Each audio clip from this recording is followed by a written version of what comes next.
What's up, locals? It's Mike and Kenzie coming to you live from the 775. Now, before we get into this episode, we have one small request. Please be sure to like and subscribe wherever you watch or listen. Now, let's get into it.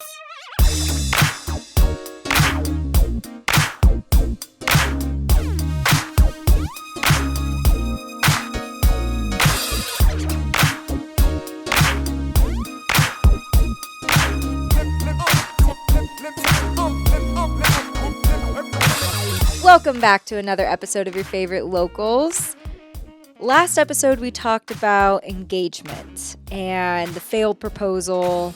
We talked about the living in the moment, how special it was with just us two, not having the cameras, just being alone in the forest, and how magical of a moment that was. And it kind of sparked our curiosity of expectations when it comes to these really monumental moments in life, the engagement, the wedding. And I think that for a lot of us girls growing up, we think of the princesses, Cinderella, Sleeping Beauty, Snow White. We're swept off our feet, saved by the prince. And it creates a lot of this expectation that once you're with your Prince Charming, life is just going to be beautiful and perfect, and the ceremony, the wedding, like all of it is going to be stress-free. It's going to be the best moment of your life, right? And for us, I think when we got engaged, it was a really beautiful moment. Like the actual moment itself of you proposing to me was perfect. I could not have asked for it to be a better moment. But shortly after, we had just some life circumstances with loved ones, and I feel like that kind of took away a little bit from the engagement, which I don't want to put out there that it like ruined anything. That's like not what happened at all. But I think it just put into perspective that good and bad is always happening at the same time. And so when we have these expectations of, oh, things are bliss, things are perfect, that's not always the reality of the situation. And so you did some digging on just fairy tales in general and how they've kind of shaped our expectations in our society and culture. Yeah. So first of all, I'm going to segue directly from that lovely little intro. The whole time I couldn't help but think about like the Secret Lives of Mormon Wives with the wife who has a clearly gay husband. Where it's Yes. like, and certain circumstances took place. And our perfect little family isn't so perfect as you think. Right. And my husband was on Tinder. Yeah. I couldn't get that image out of my head. But yeah, life isn't very considerate of the moment. You have this beautiful moment between two people and we're rock solid, everything's great, it has nothing to do with that. It has more to do with this expectation of like a fairy tale or a fantasy. And the problem that I have with it is we are comparing ourselves against like a fake moment. It's not reality. And you're sold this lie as a young girl. You expect the prince to come and whisk you off your feet and to be this wonderful princess and everything's great and you live happily ever after. It's kind of the lie that you're sold because it's neat and it's packaged up and it's marketable to little girls. I was wondering, like, the fairy tales, right? The background of it. I want the raw, hardcore stuff. Like the original fairy tales that were meant to teach you lessons. They had like consequences and death. Mm-hmm. So I read the Grimm's version, like the Grimm's brothers fairy tales for Snow White, Little Red Riding Hood, and Hansel and Gretel. And a couple different things to go through. Let's just go like line by line on them. Do you remember like the story of Snow White? Because you have the Disney version in your head. I don't think you read Grimm's ever, right? Probably wasn't told to you. I mean, I only know Disney versions of all the good fairy tales. So most people do. Yeah. No one really, unless you're a weirdo like me, you're not really seeking out like what's the depressing version of this fairy tale. So quick summary of Snow White from the Grimm's fairy tales perspective. All right. Snow White, a beautiful princess. Guess how old she is, by the way? 17? 7. Yes. She's 7 years old in the original version of the story.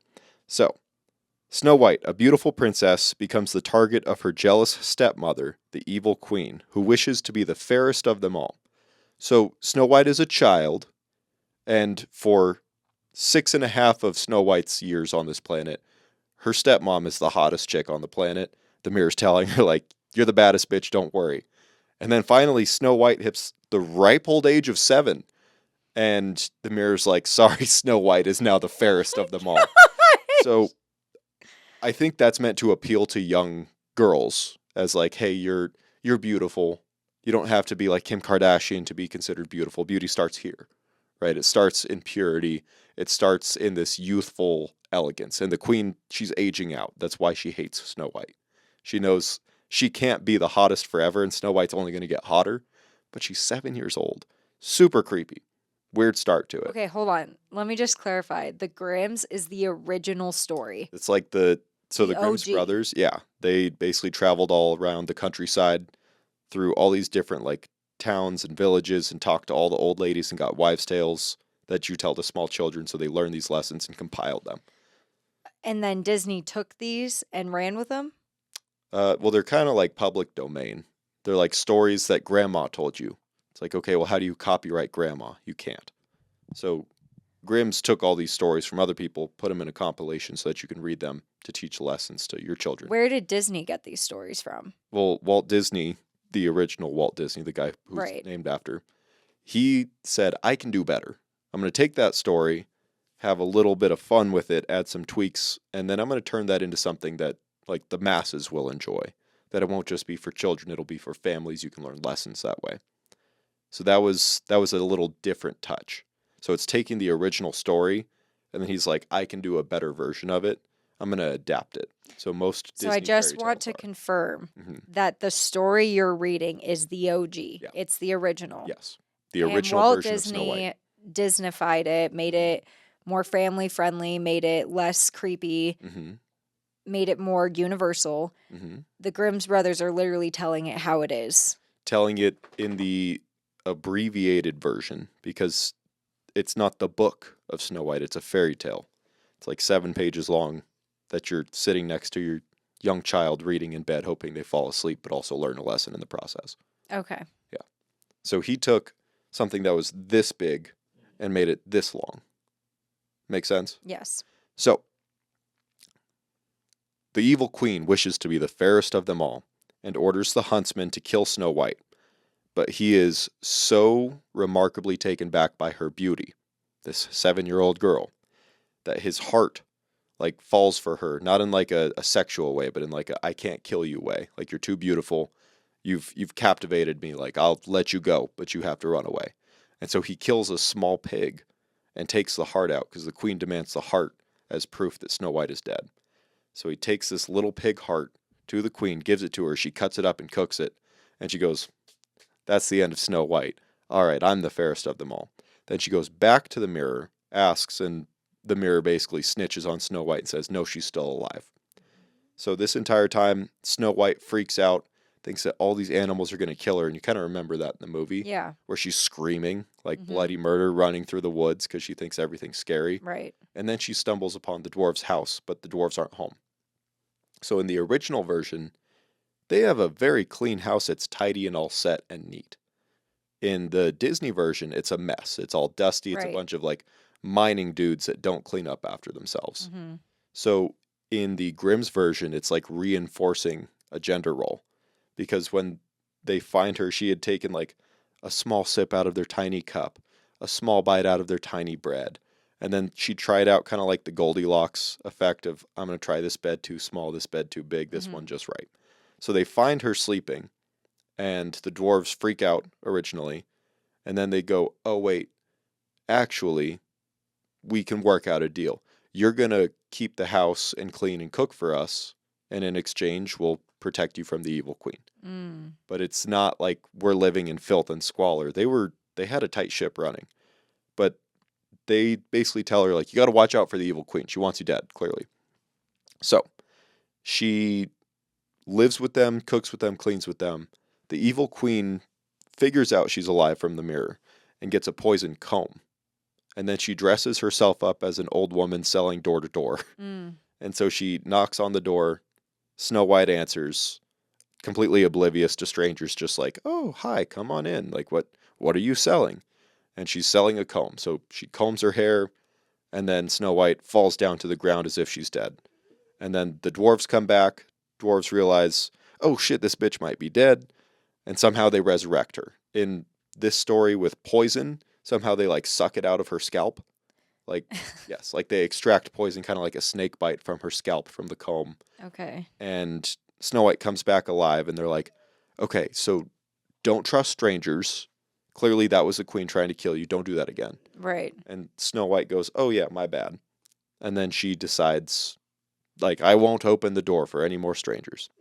And then the queen asks the mirror again. Mirror snitches on her, and the queen devises an even more evil plot. She says, okay, she's going to see me coming as a door-to-door saleswoman. I'm going to do it again.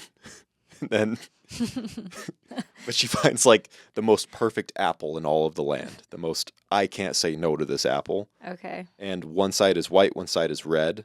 And she poisons the red side, the most juicy, delicious-looking bite. And then she goes back to Snow White's domicile with all these dwarves, tries to sell her an apple. She's like, I don't open the door for strangers. And the queen goes, well, I'm just selling apples. And you know what? I'll even give you this one. And Snow White's like, well, I don't trust strangers. And she's like, oh, yeah? Well, this apple couldn't be poisoned. Watch. And she cuts the apple in half and bites like the gross looking white side. Right. And gives her the red side that's poisoned. Snow White eats it and dies. Or so everybody thinks. So the queen goes back. She fucks off. The dwarves come back. Snow White's like dead. They're like, oh no, this is terrible. So they put her in a coffin. Somehow this prince comes along. I don't know if the prince is related to her, or if it's a prince from a different kingdom. The book doesn't cover that. But it talks about, it uses the prince and the king the same way they talk about the king and the evil stepmother. Makes zero sense. Okay. Like, just a complete plot hole. And that's a consistency across all of these stories that I want to touch on. But there's a big plot hole there. Prince comes, says, like, give me the body. I'll give you guys anything you want. They're like, no, we can't part with it because we're mining. Like, we get gold all the time. Gold means nothing. He's like, okay, fine. I'll make you guys royalty. Like, just give me the body. And so the dwarves just hand over this dead girl's body. Like, all right, you're so in love with her. No one talks about how much time has passed. So in my mind, she's still 7 years old. Right. Very odd. And then the prince goes to kiss the dead body of Snow White. And it turns out she did not die from the poison. The apple got lodged in her throat. So while he and his men are moving her in the coffin to kiss her, like he's going to kiss this dead body, like something in the apple gets dislodged and she goes and throws up in the coffin. Oh my gosh. And then she's alive. And she goes back home, tells her dad, hey, my stepmom's kind of an evil, crazy bitch. Stepmom gets put to death. Everybody lives happily ever after. Snow White and the prince get married. The end. The weird thing is she's definitely would be dead, though. Right. Well, it's a fairy tale, and there's dwarves, and like in the Disney version, she's nicknaming midgets. Yeah. So that's not that cool. So if you want to bring real reality into it, it's not as good. But the key takeaway lessons for children from that story, beware of envy and vanity. You hit that on the head. Mm-hmm. It's like the evil stepmother was the most beautiful, knew that she was on the way out. Vanity got in the way and she became like envious and evil. It took away from her own beauty. Mm-hmm. The next lesson is that virtue is beautiful. You don't have to be perfect to be virtuous, and that's more beautiful than outside exterior. The last one is beware of strangers. Which is a great one. Yeah. On to the next one, shall we? Little Red Riding Hood. Quick synopsis. What do you remember? How does the story go? Okay, this is what I remember from Little Red Riding Hood. Basically, she is on her way to see her grandma. She has cookies. She's like, I need to deliver these cookies to grandma. The wolf strays her away from the path, and Little Red Riding Hood starts to become late to go see her grandma. And she tells the wolf, like, I need to go. Like, I can't hang out with you. Like, whatever. And the wolf is like, okay, well, she's going to see her grandma, so I'm going to go eat her grandma and then wait for her at the house. So then the wolf goes to the house, eats the grandma, dresses up like the grandma, and Little Red Riding Hood shows up, sees the wolf dressed as the grandma and says, "Oh, what big teeth you have. Oh, what a big nose you have." Like all these different things describing what big eyes you have. And then the wolf reveals himself and then eats Little Red Riding Hood. So the lessons that I remember from Little Red Riding Hood is not to stray, not to delay. I wasn't into the woods. So Yeah. that's honestly I'm remembering what was into the woods. And I was Little Red Riding Hood. Yeah, well, it's good that you have that experience to pull from because that's pretty spot on. Okay. So, Little Red Riding Hood, there's a couple twists. I don't know how old she is in this one. It's not as creepy, so that's good. Yeah. But she's naive. Right. Little Red Riding Hood is tasked with going to her grandmother's, which is 30 minutes away. They specify that. It's not that far. 30 minutes, okay? Grandma's very ill, and in order to heal Grandma, she's bringing her cakes and wine. Okay. Like baked goods, basically. Like baked goods and a cask of wine Yeah. for Grammy. Okay. So you can tell it's written in a different time Mhm. where it's like, oh, you're sick? Have a gallon of wine Right. and some cookies. You'll feel better. So she's off to visit her grandma. She encounters a cunning wolf halfway through her journey, 15 minutes from home. Okay, you could probably turn around and still see home. It's not that far. She knows the wolf, but doesn't know the wolf to be scary because she hasn't really interacted with the evils of the world. She's naive. So she sees the wolf and she perceives the wolf like butterflies, like the trees, like the world around her. You're just part of it. You're not out to hurt me. Right. So the wolf tricks her into revealing where she's going. That's number one, because he recognizes, wow, what a delicious little girl I have in front of me. I could eat her right now. But she seems to be going somewhere. Maybe I could get a 2-for-1 deal. And that's literally like he talks about it like, oh, I could eat both of them. Mm-hmm. And it kind of plays through the wolf's mentality of, all right, I have to trick this girl to get to her destination, and then I'll get both of them to have a delicious meal. Right. And I'll top it off with some wine. So he chats with her. She doesn't realize he's evil. She reveals where she's going. And then along the way, he's like, well, look at all these beautiful flowers. You have plenty of time in the day. The sun's still up. And Grandma's house is only 15 minutes away. Like, is Grandma really waiting for you? I think she can wait. Mm-hmm. So Little Red Riding Hood keeps seeing all these beautiful flowers. She goes further and further into the forest and loses hours. This little girl loses hours just picking a bouquet for Grandma. Mm-hmm. So the wolf does the thing that Oh, she I talked forgot about. about that. Yeah. Trots over to Grandma's house, gobbles her up, takes off her clothes, puts them on, gets into bed. Oh, what big eyes you have. Oh, what big teeth you have. What big ears you have, only to hear you better. Mm-hmm. Like that whole thing. Yes, yes.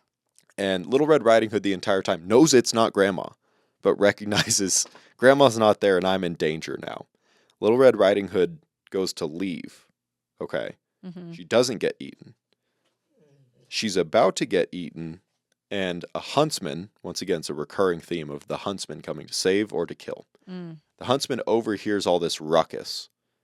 And, oh, you know what? No, I'm wrong. Sorry, I have my notes in front of me. Little Red Riding Hood gets eaten, Okay, yeah. I was like, Yeah. she definitely gets eaten. and the wolf drinks this wine and is basically like sleep drunk Yes. and is snoring super loud. Right. And so the huntsman's like, that old bitch doesn't snore like that. I got to go check on her. Something's wrong. So he breaks into this old woman's house, sees the wolf. Wait. And then he cuts open the stomach, and Grandma and Little Red Riding Hood pop out of the stomach. Alive. Alive. Yeah. Yes. And Little Red Riding Hood is like, well, gee willikers, I sure learned my lesson. Like, don't Yeah. trust wolves. Yeah. And Grammy's like, you dumb little Yeah. granddaughter, you. Grammy's naked at this point. Nobody realizes that. The wolf was wearing her clothes. Right. So Grammy's naked. She's just hanging out with Little Red Riding Hood. They don't cover the conversation inside the wolf. Right. But Little Red Riding Hood pops out, says, I've learned my lesson. And the wolf's not dead. He's been sliced open, but he's not dead. He's still asleep. It's That's like how- open surgery. Yes, that's how like knocked out this wolf is. So what the hunter does is he fills the wolf's stomach with stones and stitches him back up like a psychopath. And then they kick him out of the house. They literally throw him out. The wolf comes to, wakes up, and he's like, oh, they're probably still in the house. I'm going to creep up onto the roof. And then, so the wolf creeps up onto the roof, and is waiting for Little Red Riding Hood to come out of the house so he can eat her again. But he doesn't realize that there's stones in his belly. He doesn't see the stitches. None of that He is doesn't pertinent. feel anything. It's another plot hole, okay? Right. But so he's waiting on the roof, and Little Red Riding Hood is like, okay, we're going to outsmart the wolf this time. Grammy, do you still have that boiling water from earlier? And so they put her hood on the rim of a cauldron of boiling water and push it out the front door, and the wolf jumps down to try and snatch Little Red Riding Hood, and then he falls into this boiling water and dies. And that's the end of the story. Like if cutting the stomach open wasn't enough, let's just seal the deal. Yeah, really boil that fucker alive. So, the lessons to be learned, you got the don't stray from the path. What was the fun little rhyme that you had? Not to stray, not to delay. Grammy knows I'm on my way. All right, well, You asked for the rhyme. yeah, you got it. Listen to warnings and stay on the path. Once again, don't trust strangers. But the third one, which I found far more adult and like really trying to instill a lesson to your child, was the consequences of naivety. Of what happens when you're too naive and you don't realize that the world is full of dangerous people and animals that want to harm you. Like that's one of the lessons. I feel like that was me for a really long time. Yeah. I still have moments of like gullibility Mhm. that happen. But I definitely feel like I was super naive growing up. But doesn't that feel like the most important lesson of the story? Yes, yeah. And you missed it. We all missed that one. Like nobody reinforced that last part of, hey, this all happened because she was naive, because she didn't realize the evils of the world. That's why she trusted the wolf in the first place. That's why she let the wolf in. That's why the And wolf. then until it's too late and you know you're in danger and you don't know how to get out. And then you're fucked. Right. Yeah. There's not really a lot of fairy tales on like how to get out of situations. Yes, there are. There are? There are. Shall we move on to the last one that I Oh, wrote? okay. Yeah. Hansel and Gretel. What do you remember about it? This is like a classic German fairy tale, and apparently Hansel pops up a lot in German fairy tales. There's like 40 stories in that book about Really? it. Yeah. Oh gosh, okay. Hansel or not? It's Hansel or Hansel? The German pronunciation is Hansel and Gretel, Hansel and Gretel. but you can just say, you sound Russian when you I say know. it is Hansel and Gretel. Anyways, Hansel. Okay. Hansel and Gretel. Basically, what I remember is they're two kids, Hansel and Gretel, kind of skipping down like a stoned path, and they get lured in by a old woman, and because they're like a little mischievous and because they're being lured in by like candy and sweets, like it's kind of like they're gorging themselves a little bit, and they're getting like that's why they keep going or keep wanting to go to this grandma's house, and then they end up being like boiled, or they end up being put in the oven to die. I really don't remember much from it. I just know that they're kind of like little mischievous kids. Okay. So you remember them as mischievous characters. Yes. And they're naughty kids that you shouldn't emulate. Right. That is not the story at all. Because that's what I remembered too. I thought it was like, these are a couple little fuckers that don't listen. And then Right. basically like this old woman almost punishes them by eating them. Yes. That's kind of that's what I had in my mind. They are innocent children. What's happening is mom and dad, which it's always dad and evil stepmother. Mom somehow died in birth every time. It's like Bambi. But anyways, Hansel and Gretel, they're good kids.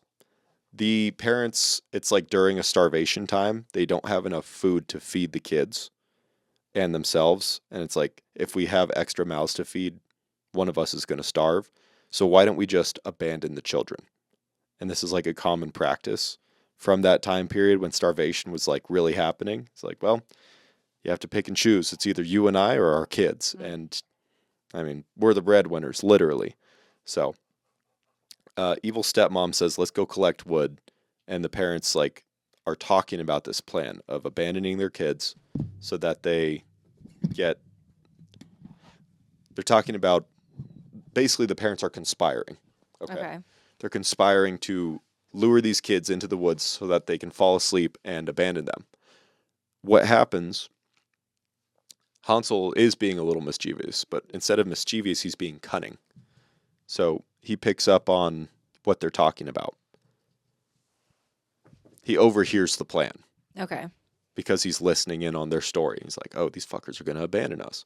So he tells the plan to Gretel, and he picks up a bunch of like these flint knappings, which are little stones that reflect light, and kind of leaves a trail of, not breadcrumbs, but he leaves a trail. And he knows that, okay, their plan, they're going to abandon us. We're going to get lost in the middle of the night. The moon's going to shine down, and it will literally light a path for us back home. So that plan works out. They take him out to the woods.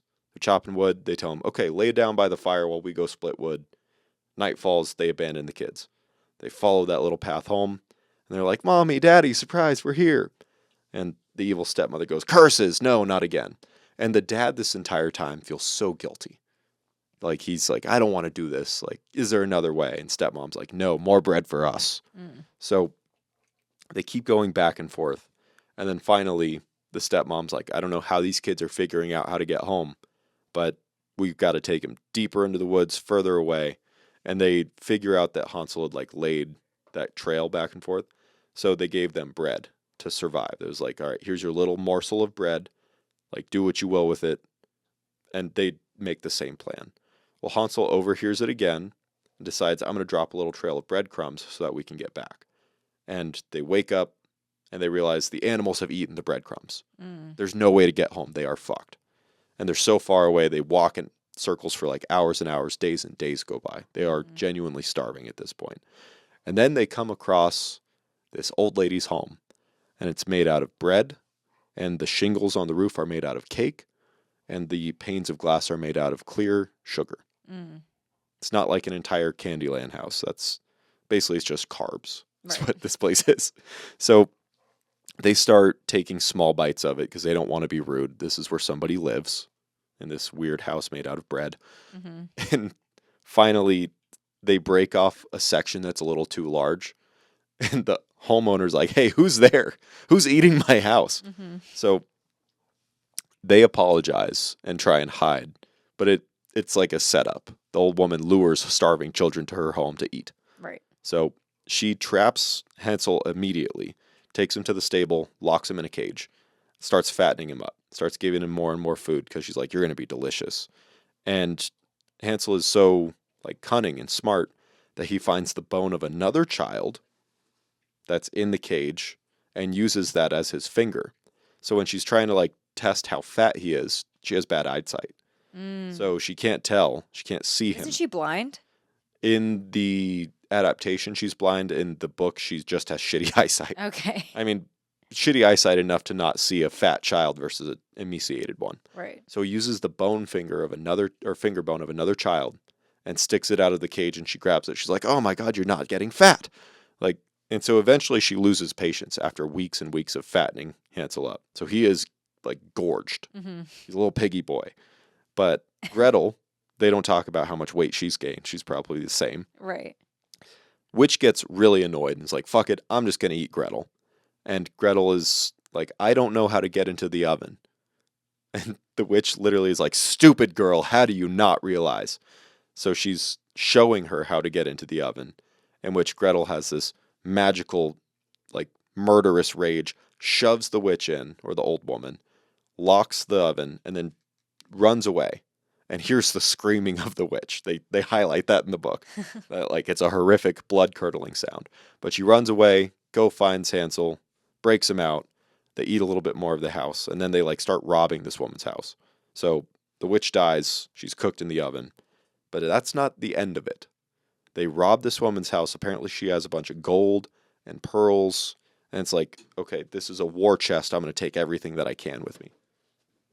And they go back home. Somehow they find their way home.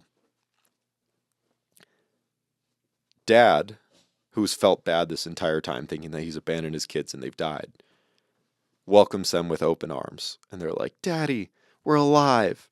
And then the stepmother falls ill and dies. And they all live happily ever after. Oh my gosh. What lessons did you get from that? What did you learn? I think the lesson I'm getting out of this is being self-reliant and resourceful. That's actually one of the words in the lesson is resourcefulness. Good job. Okay. Yeah. I'm also getting... It's giving Ozempic. I don't know if this is accurate or not, but I think it's like a little bit of the naive thing with like the parents, like I think being naive that just because they're your parents doesn't mean that they're gonna love you and take care of you. Okay. That's probably not one of the lessons in there, but that's just But that's a lesson you got from that lesson I story. got from it. Yeah. The thing is if I was in their shoes and I was starving and I saw a house full of bread and sugar and cake, I would eat it too. Yeah. So I can't fault them for like wanting that. Right. You know? I guess like maybe the last part is like they didn't have to rob the woman's house. Like they didn't have to steal anything. Old bitch is dead. She was going to eat them. Right. She I doesn't need mean, that I guess gold. I'm just trying to find the lessons in all this. Like with everything that you just told me, every section of the story, I'm just trying to maybe like, did they need to eat all that food? Like now they're going to have like obesity issues and like probably diabetes. No, I think they were starving, so it's okay. Okay. Well then what other lessons were in there? The primary lesson to get from it, you hit on the head. So it's cleverness and resourcefulness can save you. Like for a child, it can save your life if you're resourceful. So be resourceful and be clever. Beware of temptation. I think That was the word I was looking for. I guess the temptation is you'll get trapped into eating a house made of cake. I've never encountered that in my 28 years so far. I think it's more just like looks can be deceiving. Yeah, it's too good to be And- true. It's probably a trap. Right. And then the last one, which I did not get at all, which was family bonds and resilience, because they come back to their father and No, reunite. fuck the father. Fuck Right? fuck the family. Like Right. that is horrible. Yeah. Yeah. Like, That wasn't a way if they tried to depict that, that was a horrible way of depicting that lesson. well, that's the problem.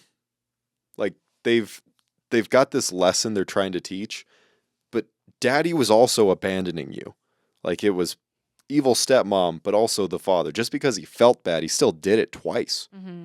Led him out to the woods and was like, oh man, really fucked up and killed my kids. I'm so happy they're alive. Now we get to share in the spoils of gold and pearls you robbed from this old woman. Good job. Yeah. So it was like this, like it's trying to teach family bonds during a time when you would abandon your children when they were starving and they just kind of forgive you and move forward. Like, how would you handle that situation? Would you be, Well, I don't know. I think when you're a child, all you want is the love from your parent. So I think at the end of the day, they don't see what their parent has done to them. They just think they're lost. Do you know what I mean? Like they don't know the intention that their dad and their stepmom. no, they were in on it. They knew, like Hansel overheard them saying, we're going to take them out to the woods and abandon them.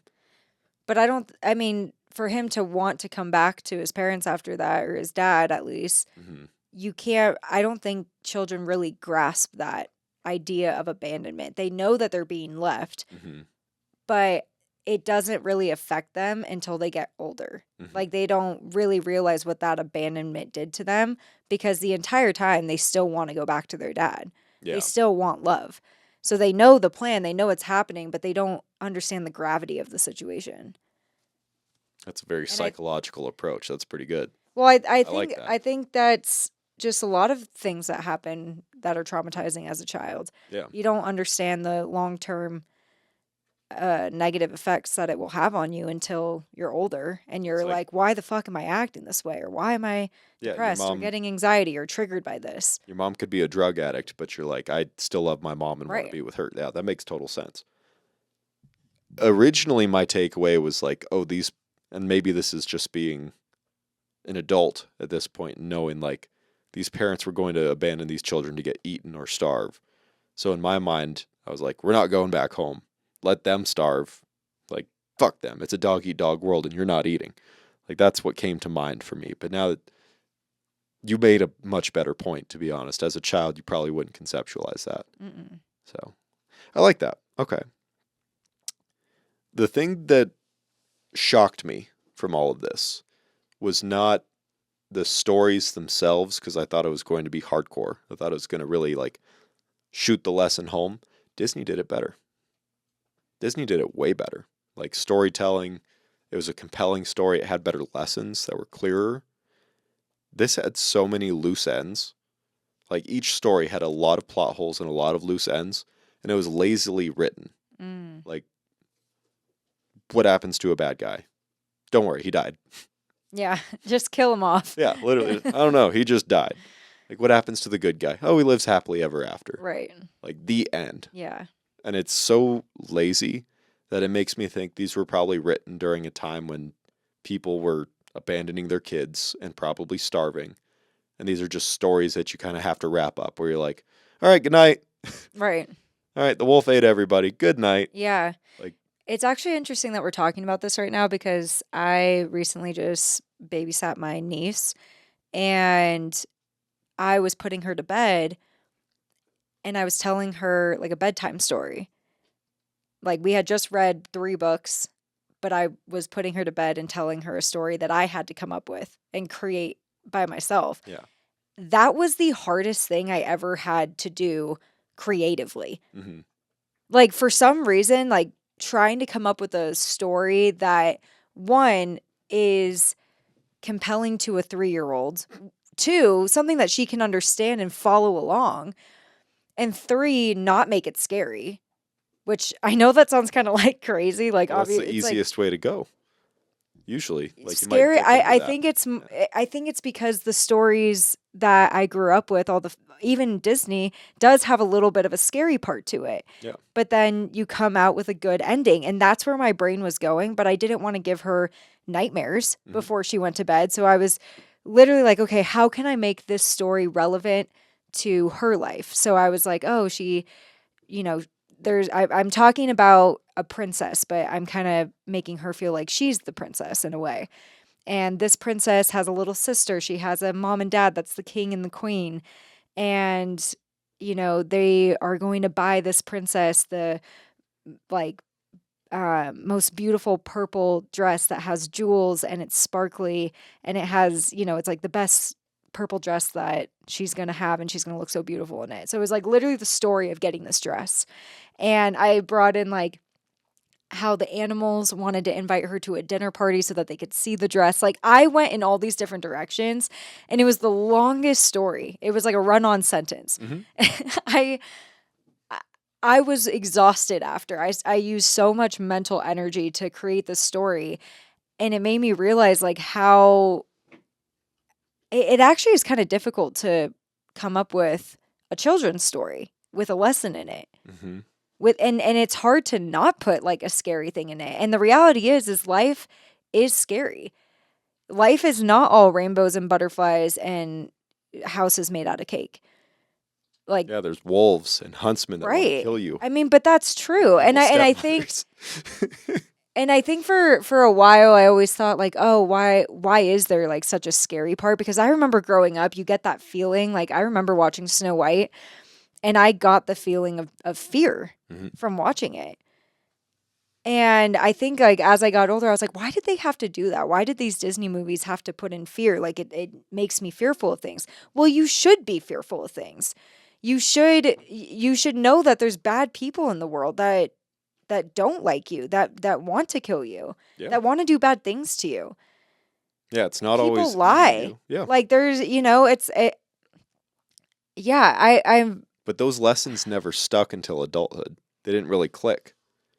Like you, yeah. as I a mean, child, until you experience life a little bit, yeah. yeah. And so As- as a child, you're just like kind of scared of things and you don't really know why. Mm-hmm. But it's not like instilling the lesson of like, hey, there are bad people. Well, I It's think that's instilling. where, Well, it's instilling like the everything has a happy ending. yes. Yeah. Yeah. But I think that's where like parents come into play. And and like just parenting in general, like when you watch a movie like that, I think it's trying to relate it to real life, because I think for me, I didn't necessarily have any any adult watching the movie with me and then relating it to real life, Hmm. of like, this is a situation that Snow White was in that you could be in. Hmm. I think that would have made more sense, right? It would have clicked. The reason why it doesn't click until adulthood is because you don't experience those things until adulthood. But if it was talked about as a child, maybe you would have a better understanding, and maybe you would be able to notice it faster when before you even get into situations like that.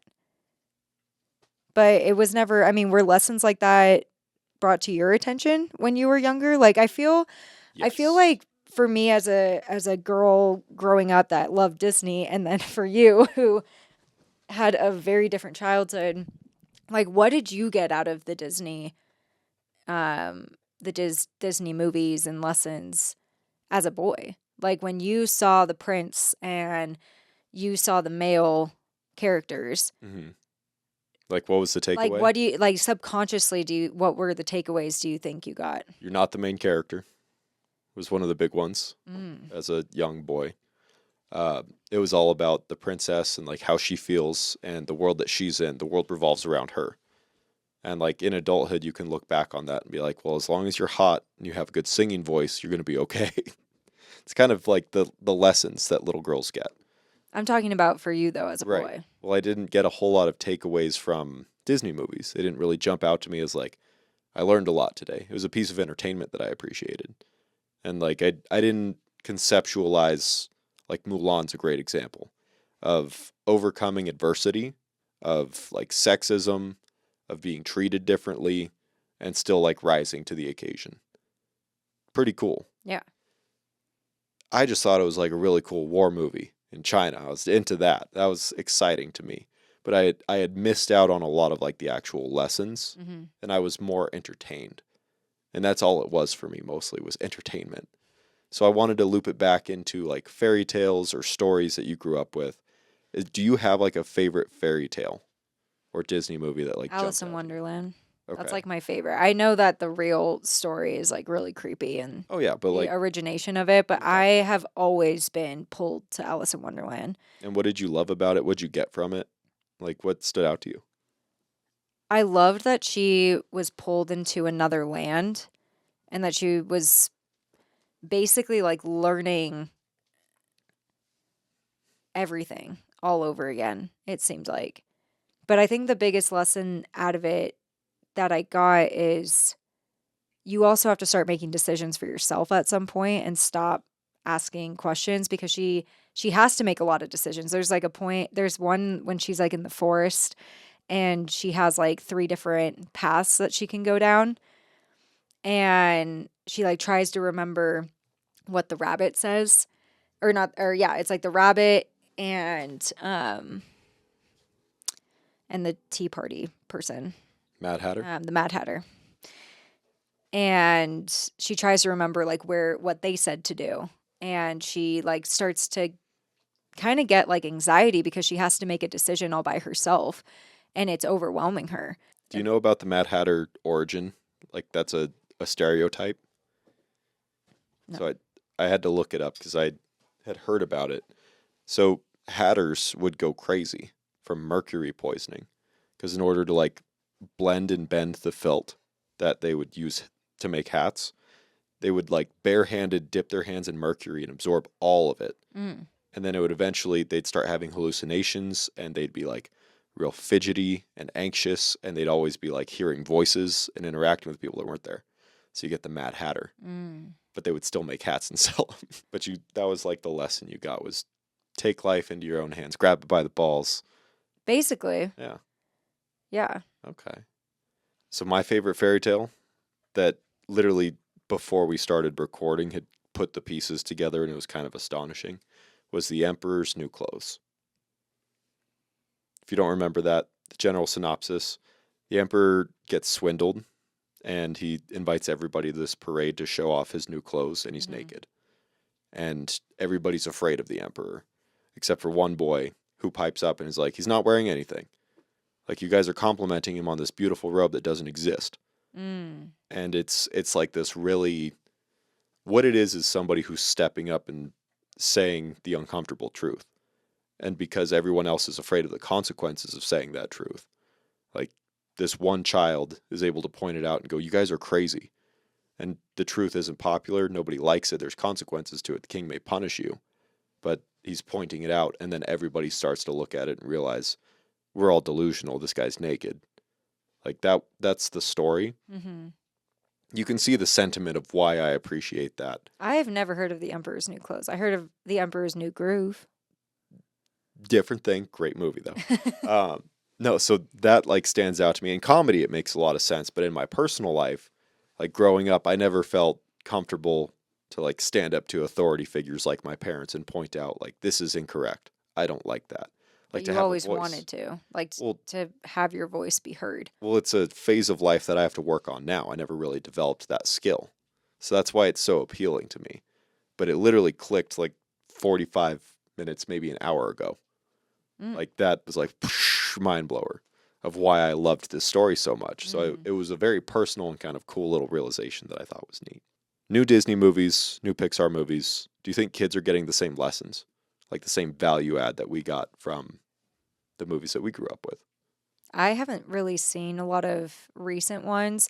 One that does stick out is the Pixar movie with all the emotions. I'm forgetting. Inside Out. Inside Out. I think that one is actually really good for kids. I really enjoyed it when I watched it, and I want to see Inside Out too. But I really liked it because it puts, like, the feelings that you get, anxiety, fear, like, Depression. I mean, in a way, I mean, they, Sadness. yeah, sadness. Like, they create these characters that kids can actually see. And so when they feel them, they kind of see how they interact with each other and how you're always going to have these different feelings that will come up, but they're temporary. So sometimes they might stay here for a while, depending on what you experienced. But then other emotions are going to come in and replace that feeling for you. And then you might feel that emotion for a while, but it's all normal. And I think I think Riley is the character, the little girl, showing like the phases of life that she's going through. So when she experiences something with friends where she feels really sad because her friends like didn't invite her to something, and then you see sadness come into play. Oh, yeah.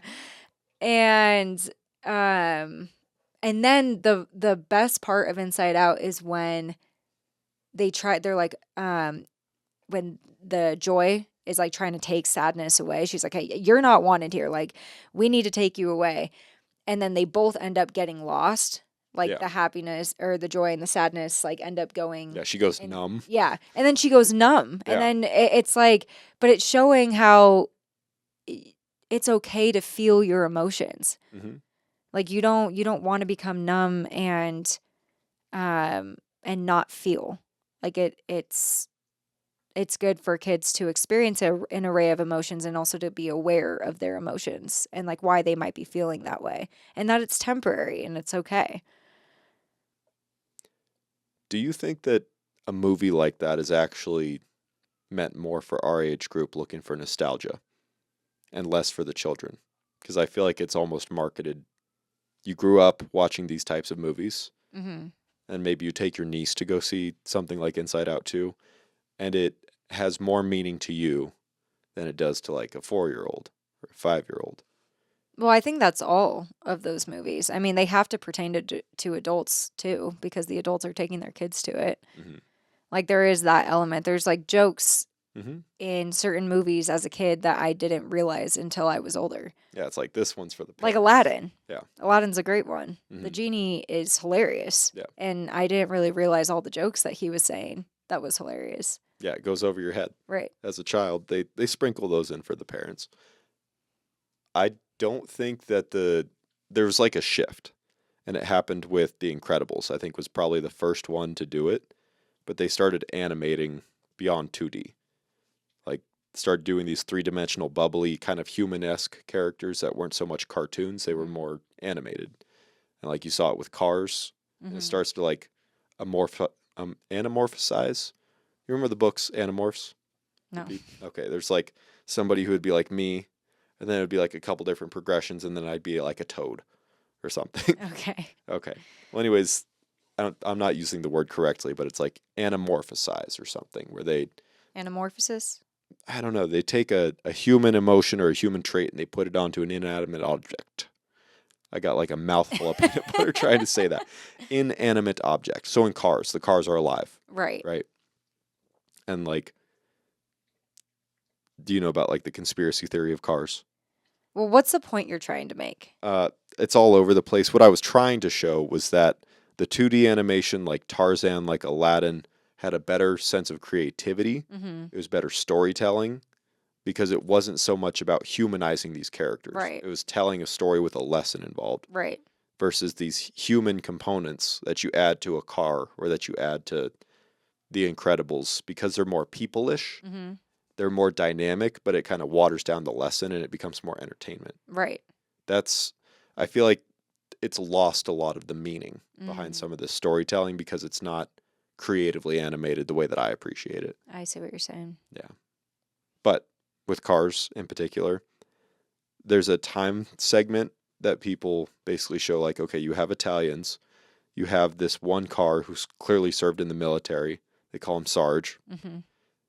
If there's a Cars military, that means that there was also like a Cars war. And that if they're in America, somehow like World War II has happened, right? Right. Which means there's been a car holocaust. There was probably a car atomic bomb that was dropped. Like, if it's in the same universe, which it seems to be, all these things took place. So that's just one of the fun little like, hey, if you guys like are gonna plot hole. Yeah. Well, it's like if you guys are gonna operate on all these truths and make all these things accurate, these things also had to happen. Right. Yeah. So I just saw that and I thought it was funny. Putting a ribbon on this, I mean, really, I guess it was all about fantasy and how fantasy and reality don't coexist very well. But there are lessons you can take from them and put into reality.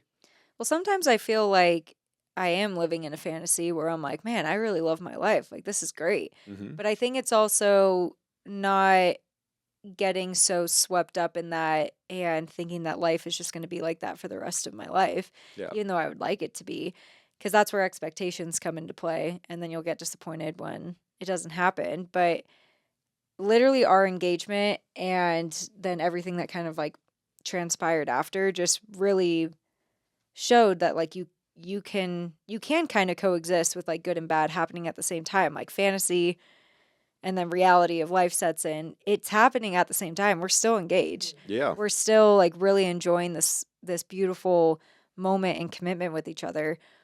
But also real life is happening. And that's just kind of the world that we live in. We're recording a podcast and getting interrupted by Maverick at the same Right. time. That is how the world works. That is how the world works. I don't remember the lyrics, but I know that's- it hurts. That's how It works. works. That's a terrible way to end it. Well, that's how the song ends. I know. That's reality and fantasy coming together, baby. I think that's the part is like this exact okay. This is what story writing is. This is why they kill off the characters. Yeah. Because it's just easier to end it if they're dead. Yeah. Like that is how I feel sometimes just wrapping up the podcast is we're not able to just like sometimes it's just like, okay, well how do we it's not always going to be a happily ever after the way that we end it. Mm-hmm. Sometimes you're left disappointed with plenty of plot holes. Right. Plenty of question marks where you're like, where was Mike going with that? Right. Yeah. And you just kind of rip the plug out. You're like, the end.